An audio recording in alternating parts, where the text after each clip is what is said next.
que le syndrome Down et le syndrome Turner ont en commun, génétiquement?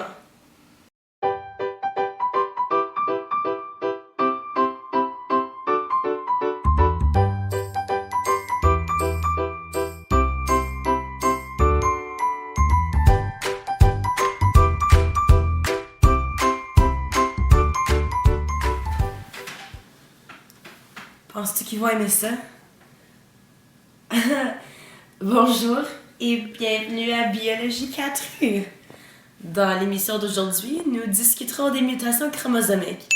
Une mutation chromosomique est une mutation qui affecte la structure d'un ou de plusieurs chromosomes et le nombre de chromosomes, principalement par délétion, duplication, translocation, insertion ou inversion. En d'autres mots, nous parlons du changement dans le nombre de chromosomes ou un changement de leur structure par fission ou fusion. Un type de mutation chromosomique est la mutation polysomique. L'aneuploïdie désigne une cellule qui ne possède pas le nombre normal de chromosomes en raison d'une mutation quelconque. Cette mutation peut être viable ou non. Des chromosomes entiers ou des régions chromosomiques peuvent être doublés ou même absents. La monoploïdie désigne les organismes qui n'ont qu'un seul jeu de chromosomes au lieu de deux. Elle résulte habituellement d'une erreur qui a lieu lors de la méiose. La monoploïdie représente la perte d'un chromosome, donc la cellule en aurait 45 au lieu de 46, qui est le nombre de chromosomes habituel pour une cellule diploïde. La monoploïdie est responsable de pathologies chez l'être humain, telles que le syndrome de Turner. La polyploïdie désigne les organismes qui possèdent au moins 3 lots complets de chromosomes. Elle n'est pas viable pour les humains.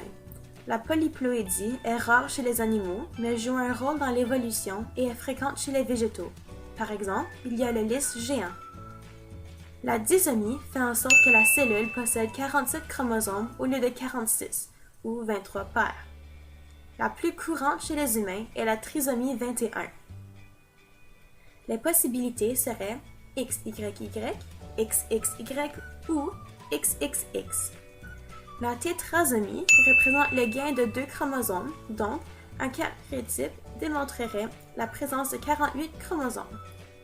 Les possibilités seraient XXYY, XXXY, XXXX. Dans ce cas, l'aneuploïdie va provoquer une fausse couche de la femme enceinte. La trisomie 13 et la trisomie 18 mènent souvent au décès quelque temps après la naissance. Ces différentes mutations peuvent être le résultat de 2 types d'erreurs méiotiques. Premièrement, les erreurs méiotiques en division réductionnelle.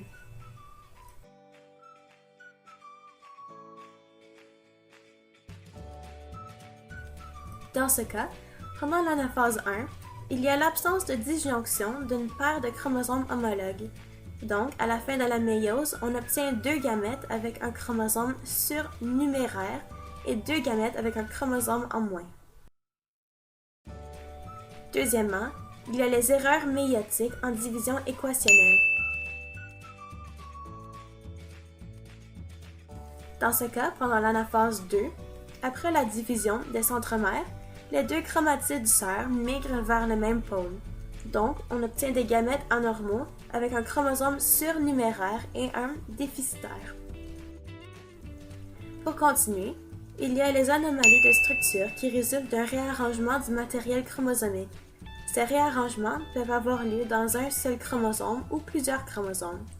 Pour les réarrangements touchant un seul chromosome, il y a l'inversion péricentrique, l'inversion paracentrique, la délétion interstitielle, la délétion terminale, les microdélétions, la duplication et l'anome.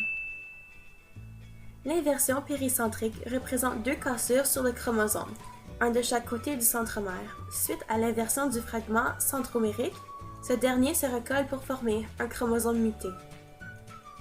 L'inversion paracentrique représente 2 cassures sur le même côté du centromère d'un chromosome. Suite à l'inversion du fragment de chromosome, ce dernier se recolle pour former un chromosome muté. La délétion représente la perte d'un fragment de chromosome. Dans la délétion interstitielle, un chromosome se scinde en 3 fragments dont l'un d'eux se perd. Les deux autres se recollent pour former un chromosome muté. Dans la délétion terminale, un chromosome se scinde en deux, près d'un de ses extrémités. Un des fragments scindés se perd et l'autre se recolle pour former un chromosome muté. Il existe aussi la microdélétion, un cas particulier de délétion qui affecte de très petits fragments de chromosomes et qui n'est pas visible sur le karyotype standard. La duplication représente une section d'un chromosome qui a été dédoublé. L'anneau s'agit d'un chromosome qui est d'une forme circulaire.